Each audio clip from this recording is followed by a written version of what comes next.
कई लोग इस बात को नहीं जानते कि ट्रेडिंग परफॉर्मेंस के रिजल्ट उनके सोचने के तरीके का रिजल्ट है। अगर आप रिस्क लेकर ट्रेड करने से डरते हैं तो अभी अच्छे ट्रेडर बनने के लिए तैयार नहीं हैं। हमेशा याद रखें कि उम्मीद विश्वास का वो रूप है जो आपके प्रेजेंट और फ्यूचर को बनाने में भूमिका निभाते हैं। हेलो दोस्तों, स्वागत है आपका मार्केट माइंड्स चैनल में, जहां पर आप देख सकते हैं सेल्फ इंप्रूवमेंट बुक्स की लेसन वाइज कंप्लीट समरी। आज का ये video the discipline trader book पर आधारित है, जिसे फेमस राइटर मार्क डगलस ने लिखा है। द डिसिप्लिन ट्रेडर के बाद मार्क डगलस की यह दूसरी बेस्ट सेलर किताब है, जिसमें आप ट्रेडिंग करने के आसान तरीकों के बारे में जानेंगे। आप सीखेंगे कि कैसे गलत ट्रेड चुनने से बचें और स्टॉक मार्केट के झूठों से बचते हुए अपने मनचाहे रिजल्ट्स के लिए सही एक्शन लेने के तरीके सीखेंगे। तो इस वीडियो को अंत तक देखना मत भूलिएगा। तो चलिए शुरुआत करते हैं पहले लेसन से। Lesson 1, purpose to write this book. लेखक ने इस किताब को इन उद्देश्यों से लिखा है। पहला, ट्रेडर यानी आपको यह समझाने के लिए कि आपका बिहेवियर और मेंटल एटीट्यूड रिजल्ट में अहम भूमिका निभाते हैं। दूसरा, ट्रेडर को विनर माइंडसेट बनाने के लिए दूसरी टिप्स देने के लिए। तीसरा, ट्रेडर की पुरानी सोच और मान्यताओं के बारे में जागरूक करने के लिए, ताकि उन तरीकों को जानकर बदल सके जो मन चाहे रिजल्ट्स पाने में आपकी हेल्प नहीं कर रहे हैं। Lesson 2, consistent winners think differently. इस लेसन में लेखक बताते हैं कि सफलतापूर्वक ट्रेडिंग करना पूरी तरह से दूसरी गेम खेलने की तरह है।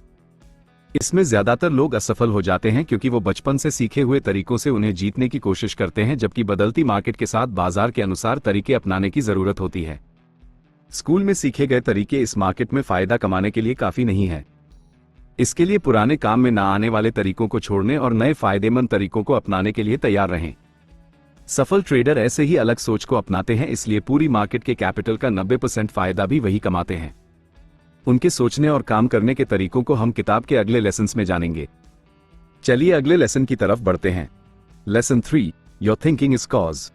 कई लोग इस बात को नहीं जानते कि ट्रेडिंग परफॉर्मेंस के रिजल्ट उनके सोचने के तरीके का रिजल्ट है। अगर आप इमोशनल होकर सोचेंगे तो अचानक से मार्केट ऊपर जाने या नीचे आने पर एक्साइटेड होकर शेयर को सेल परचेस करेंगे, जिससे फायदा कम और नुकसान ज्यादा होने की पॉसिबिलिटी है। लेकिन अगर आप विश्लेषक यानी एनालिटिकल सोच से आप शेयर्स में रिसर्च करने की कोशिश करेंगे तो उनके कीमत बढ़ने या घटने का क्या कारण है, अगली बार कब कब उनके उठने और गिरने की संभावना हो सकती है। इस तरह एनालाइज करने से उन शेयरों में निवेश करेंगे जिसमें ज्यादा फायदा और कम नुकसान होने की संभावना हो। Lesson 4, fear and over confidence. कभी कभी आप शुरुआत में ही या कुछ ट्रेड करने के बाद एक ट्रेड लूज करने लगते हैं तो एक तरह का डर लगने लगता है। दोबारा अपनी प्रॉफिट पोजीशन पर पहुंचने के लिए आप लूजिंग ट्रेड में इन्वेस्ट करते हैं, लेकिन ऐसा करते रहने से एक बिंदु पर आप पाएंगे कि ना तो आपका नुकसान रिकवर हो पाया और ना एक्स्ट्रा मुनाफा हुआ। फिर आप अगली बार ज्यादा फायदा कमाकर दोबारा प्रॉफिट पोजीशन में आने के लिए बड़ा रिस्क लेने के पर्पस से मार्केट एनालिसिस करते हैं। वहीं दूसरी तरफ शुरुआत में ही या कुछ दिनों बाद एक ट्रेड जीतने से कभी कभी आप ओवर कॉन्फिडेंट हो जाते हैं, लेकिन तब तक जरूरत से ज्यादा कॉन्फिडेंट होने की वजह से आप अपने ट्रेडिंग अमाउंट बढ़ा देते हैं या ज्यादा रिस्क वाले ट्रेड में इन्वेस्ट करना शुरू कर देते हैं।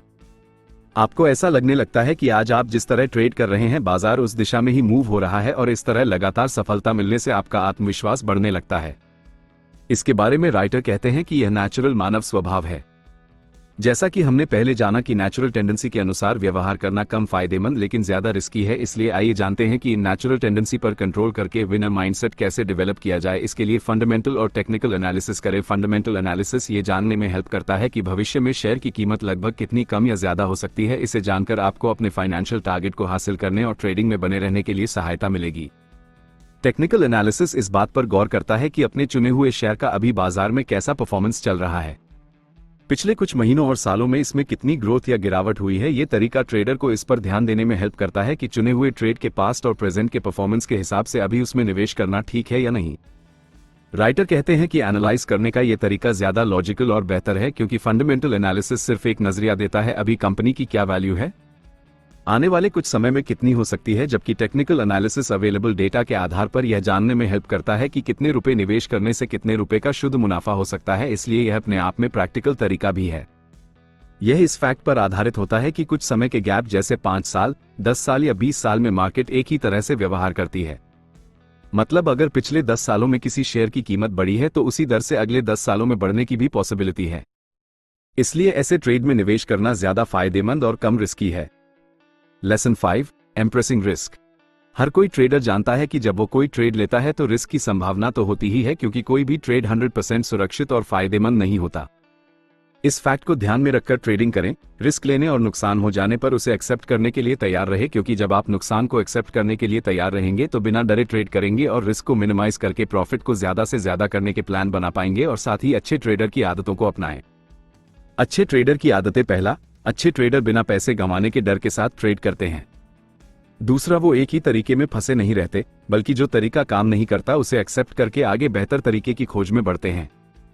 तीसरा, अगर उन्हें नुकसान हो तो बिना किसी भावनात्मक लगाव के उस ट्रेड से बाहर निकल जाते हैं। इमोशनल जुड़ाव के चक्कर में अपना फाइनेंशियल नुकसान नहीं होने देते। इसके बारे में लेखक कहते हैं कि अगर आप रिस्क लेकर ट्रेड करने से डरते हैं तो अभी अच्छे ट्रेडर बनने के लिए तैयार नहीं है, क्योंकि आप जितना ज्यादा रिस्क से बचने की कोशिश करेंगे, फायदेमंद ट्रेड से उतना ही दूर रहेंगे, क्योंकि फायदेमंद निवेशों में भी रिस्क होता है। इसलिए रिस्क लेने से ना डरे, बल्कि रिस्क को कम करने और प्रॉफिट को बढ़ाने के तरीके सीखकर अपनाएं। इसके लिए ठीक से मार्केट एनालाइज करें। इस समय आपके पास दो ऑप्शंस होते हैं। पहला, जितना हो सके मार्केट वेरिएबल्स को सीखकर रिस्क को कम से कम करने का प्रयास करें। मार्केट वेरिएबल्स वो फैक्टर्स होते हैं जिनसे पता चलता है कि कोई ट्रेड कैसा परफॉर्म कर रहा है और आगे कैसा करने वाला है, जैसे उसकी मार्केट वैल्यू, मांग, पूर्ति, PE ratio, company sales, company profit, loan, reserve amount आदि।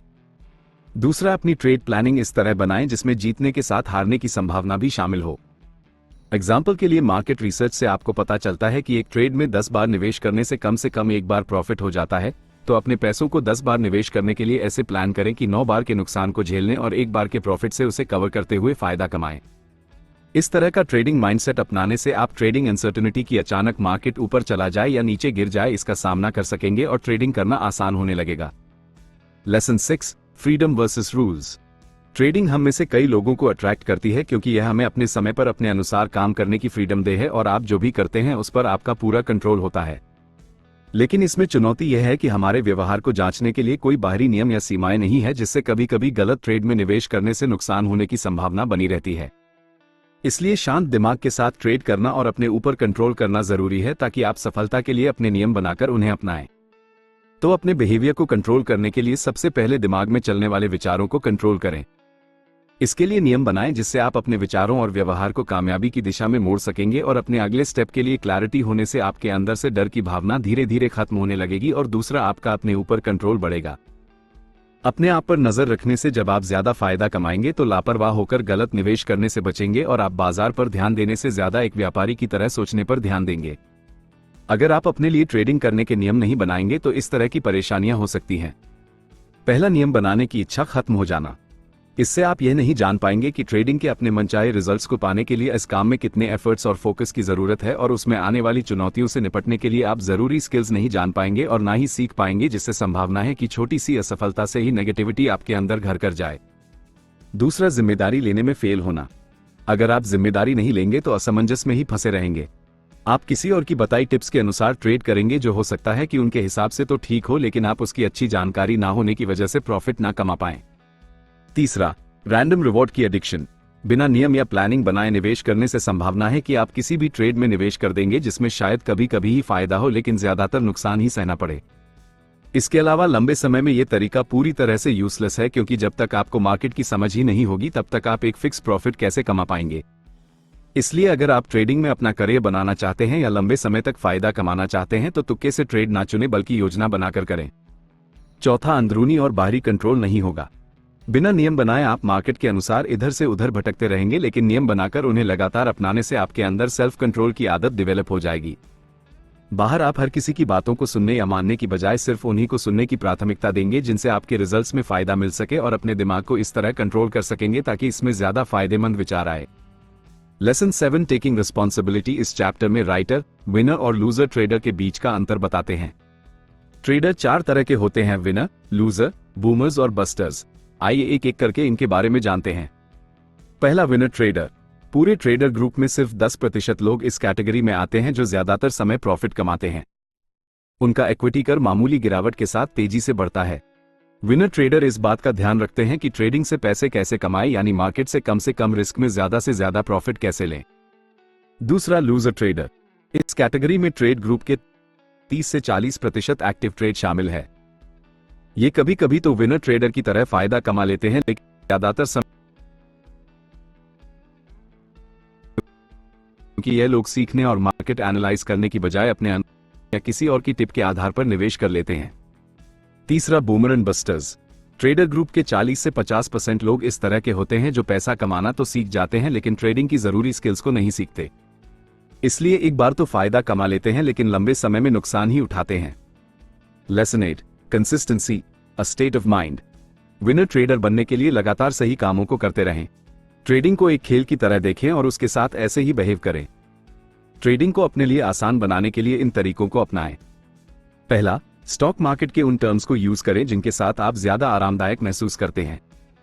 दूसरा, इसके प्रति अपने विश्वास, नजरिए और व्यवहार को पॉजिटिव बनाए रखें ताकि अवसरों को देखकर उनका फायदा उठा सके। तीसरा, रिस्क लेना सीखें। राइटर कहते हैं कि रिस्क लेने का मतलब यह नहीं कि किसी रिस्की ट्रेड में आप इन्वेस्ट कर दें, बल्कि रिस्क लेने का मतलब है कि अपने ट्रेड के रिजल्ट को बिना इमोशंस और डरे अपनाना सीखें। ट्रेड के दौरान गलत ट्रेड को चुनने, नुकसान हो जाने पर अच्छा अवसर मिस करने के बावजूद मानसिक रूप से खेल में बने रहने के लिए तैयार रहें। Lesson number 2, The Trader's Edge, Eliminating the Emotional Risk. Trading के इमोशनल रिस्क को खत्म करने के लिए अपने आप को मार्केट के उतार चढ़ाव के लिए पहले से तैयार रखें। ऐसा आप एक मार्केटियर के नजरिए से सोचकर कर सकते हैं। हमेशा याद रखें कि मार्केट संभावनाओं यानी पॉसिबिलिटीज के अनुसार चलती है, इसलिए संभावित मानसिकता को अपनाना जरूरी है। इसके लिए इन 3 सच्चाइयों को ट्रेड करने से पहले मान लें। पहला, स्टॉक मार्केट में कुछ भी हो सकता है। दूसरा, पैसे कमाने के लिए आपको इस पल यानी जो हो रहा है उस पर ध्यान देने की जरूरत है। ये देखने की जरूरत नहीं है कि आगे क्या होने वाला है। तीसरा, आपको पता होना चाहिए कि मार्केट की हर मूवमेंट यूनिक है। Lesson 10, working with your belief. इस लेसन में राइटर अपने विश्वास के साथ ट्रेडिंग करने के तरीके सिखाते हैं ताकि आप मजबूत विश्वास के साथ काम कर सकें। इसके लिए इन बातों के बारे में क्लियर रहें। पहला, आपका उद्देश्य क्या है। ट्रेड शुरू करने से पहले उसमें अपना टारगेट प्राइस सेट कर लें, यानी कि यह डिसाइड कर लें कि कितने प्रॉफिट पर आप इसे बेच देंगे। इसी तरह ट्रेडिंग से संबंधित हर स्किल, चाहे वह खरीदना हो, बेचना, स्टॉप लॉस आदि, सीखने से पहले अपना क्लियर उद्देश्य डिसाइड कर लें कि उसे क्यों सीखना चाहते हैं। इससे आपको वह स्किल सीखने में मजा आएगा और अच्छी तरह सीखकर उसे जल्द से जल्द अपने काम में आप अपना भी पाएंगे। दूसरा, स्किल्स क्या है। अपने आप को जांचें और पता लगाएं कि असल में अभी ट्रेडिंग से रिलेटेड आपको कौन कौन सी स्किल्स आती है और कौन सी सीखने की जरूरत है। अपने प्राइमरी गोल को पूरा करने में सहायक स्किल को सबसे पहले सीखने को प्रायोरिटी दें। उसके बाद कम महत्व वाली स्किल्स को सीखें। इसे लगातार करते रहें। ऐसा करने से आप कैफ्री माइंडसेट या चिंतामुक्त रहेंगे। तीसरा, कैफ्री माइंडसेट क्या है। कैफ्री का मतलब है आत्मविश्वास। जब आप कैफ्री माइंडसेट में होते हैं तो आप किसी भी तरह के डर या हिचकिचाहट को महसूस नहीं करते, क्योंकि आप अपने आप को मार्केट को समझने के काबिल बना रहे होते हैं। इसलिए आपको मार्केट के उतार चढ़ाव का डर नहीं होता। आप सीख जाते हैं कि चढ़ती और उतरती दोनों मार्केट में कम से कम रिस्क में ज्यादा प्रॉफिट कैसे कमा सकते हैं। चौथा, व्हाट इज ऑब्जेक्टिविटी। ऑब्जेक्टिविटी वह मेंटल स्टेट है जब आप मार्केट मूवमेंट के बारे में जो भी सीख रहे होते हैं उससे अवेयर होते हैं। दूसरे शब्दों में कहें तो आप एक ओपन माइंडेड व्यक्ति बनने लगते हैं। पांचवा, अपने आप को अवेलेबल रखने का क्या मतलब है। इसका मतलब है कि आप बिना किसी एजेंडा के मार्केट में चले गए। आपको यह क्लियर नहीं है कि कौन सा ट्रेड खरीदना है या बेचना है। आप बिना किसी एनालिसिस के उस ट्रेड में इन्वेस्ट कर रहे हैं जो भी आपको मार्केट में मिल जाए। आपको याद रखना होगा कि पिछले लेसन में हमने ट्रेडिंग के 3 फंडामेंटल सच्चाइयों और जरूरी स्किल्स के बारे में जाना। आइए अब जानते हैं कि कैसे फंडामेंटल सच्चाइयां स्किल से जुड़ी हैं। पहला, कुछ भी हो सकता है, क्योंकि हर मार्केट में हमेशा एक अनजान फोर्स काम करता है जिसे हम डिमांड और सप्लाई के नाम से जानते हैं। इसलिए हो सकता है कि आप काफी एनालाइज करके ट्रेड करें, लेकिन डिमांड या सप्लाई में मूवमेंट से कुछ भी हो सकता है। इसलिए इसके लिए अपने आप को मेंटली तैयार रखें। दूसरा, पैसे कमाने के लिए आपको इस पल मूवमेंट पर ध्यान देने की जरूरत है। ये देखने की जरूरत नहीं कि आगे क्या होने वाला है। इसका मतलब यह है कि आप अपने सभी ट्रेड्स में से किससे ज्यादा फायदा कमाएंगे और कहां आपके पैसे डूब सकते हैं। क्योंकि मार्केट निश्चित था यानी पक्का आगे क्या होने वाला है इस टर्न पर नहीं, बल्कि संभावनाओं यानी पॉसिबिलिटीज पर चलती है। अपने पिछले ट्रेड अनुभव से आप यह अंदाजा जरूर लगा सकते हैं कि आप 20 में से 12 ट्रेड जीतेंगे और 8 हारेंगे, लेकिन यह नहीं कि इनमें से कौन से नंबर का जीतेंगे और कौन सा हारेंगे। ये बाजार की संभावना पर निर्भर करता है। जब आप विश्वास कर लेते हैं कि ट्रेडिंग संभावना का गेम है, कभी ठीक तो कभी गलत ट्रेड चुनने का, कभी जीत और कभी हार का गेम है, तो आप समझ सकेंगे कि इसमें उतार चढ़ाव होता ही रहता है और इस तरह आपकी उम्मीदें हमेशा संभावनाओं से जुड़ी रहेंगी। तीसरा, मार्केट का हर मोमेंट यूनिक है। आप एक पल के लिए रुके और सोचे यूनिक का क्या मतलब है। यूनिक का मतलब होता है सबसे अलग, कि उसके जैसा ना अभी कोई है और ना पहले कोई हुआ। इसी तरह मार्केट की हर मोमेंट भी यूनिक होती है। Lesson 11, the nature of beliefs, विश्वास का ओरिजिन। जैसे कि आप जानते हैं कि विश्वास हमें उसके अनुसार एक्शन लेने के लिए प्रेरित करते हैं और एक्शन लेने से रिजल्ट्स मिलते हैं। इसलिए ये जानना जरूरी है कि विश्वास बनते कैसे हैं और बदलते कैसे हैं, ताकि आपको इसके बारे में क्लैरिटी मिल सके कि ट्रेड के बारे में आप कैसे विश्वास करें। तो आइए जानते हैं कि विश्वास कैसे बनते हैं। पहला, वो यादें जिन्हें हम बार बार याद करते हैं और वो घटनाएं जिन्हें हम ज्यादा इंपॉर्टेंस देते हैं। दूसरा, विश्वास बनाने में कॉज एंड इफेक्ट फैक्टर भी काम करता है। जिन विचारों को आप ठीक मानते हैं और लंबे समय तक ठीक मानते रहते हैं, वो विश्वास बन जाते हैं। विश्वास कैसे हमारे जीवन को प्रभावित करते हैं? पहला, ये हमारा नजरिया बनाते हैं। ट्रेडिंग के बारे में आप जैसा विश्वास करते हैं उसे सच बनाने के लिए कोशिश करते हैं। दूसरा, वो हमारी उम्मीदें बनाते हैं। हमेशा याद रखें कि उम्मीद विश्वास का वो रूप है जो आपके प्रेजेंट और फ्यूचर को बनाने में भूमिका निभाते हैं। तीसरा, जो काम करने के बारे में आप सोचते हैं और कह रहे होते हैं वो पिछले विश्वास से प्रेरित होते हैं। चौथा और एंड में हमारे बिलीफ निर्धारित करते हैं कि रिजल्ट के बारे में हम कैसे सोचें। आप अपने मनचाही रिजल्ट को पाने में जितना मजबूत विश्वास करेंगे उसके बारे में उतना ही पॉजिटिव रहेंगे। बिलीफ्स का ट्रेडिंग पर प्रभाव। बिलीफ्स को ट्रेडिंग की फंडामेंटल सच्चाइयों के साथ इस्तेमाल करने के लिए इन दो कॉन्सेप्ट्स को समझें। पहला, सभी सक्रिय विश्वास सच होने की डिमांड करते हैं। आप अपने विश्वास के बारे में जितना ज्यादा सोचेंगे, ट्रेडिंग में उसके रियल बनने की संभावना उतनी ही बढ़ जाएगी। दूसरा, विश्वास काम करते रहते हैं। बिना इस बात पर ध्यान रखे कि आप उस बारे में जागरूक हैं या नहीं। क्या आपने ध्यान दिया है कि आपने अपने पिछले ट्रेड में कैसा परफॉर्म किया? इसका काफी संबंध उस ट्रेड के बारे में आपके पिछले विश्वासों से था। इसी तरह विश्वास हमेशा काम करते रहते हैं, चाहे आप उन पर ध्यान दें या नहीं। तो दोस्तों, जैसे कि मैंने आपसे कहा था कि इस वीडियो के एंड में मैं बताए गए सारे इंपॉर्टेंट पॉइंट्स को दोबारा दोहराऊंगा। तो चलिए सारी इंपॉर्टेंट बातों पर एक बार फिर से नजर डाल लेते हैं। आपकी सोच हर काम की वजह है। प्रैक्टिकल होकर एनालाइज करें, ओवर कॉन्फिडेंट ना हो। ट्रेडिंग करते समय अपने अनुसार नियम बनाएं और उन्हें फॉलो करें। ट्रेड करने से पहले अपना टारगेट प्राइस सेट कर लें। अच्छा ट्रेड बनने के लिए अपने ट्रेडिंग स्किल्स को डेवलप करें। तो दोस्तों, मुझे उम्मीद है कि आपको trading in the zone book पर बना ये वीडियो पसंद आया होगा। मैं जल्द ही आपके लिए एक नया लाइफ चेंजिंग वीडियो लेकर आऊंगा। तो चलिए मिलते हैं अगले वीडियो में। आपका समय शुभ हो।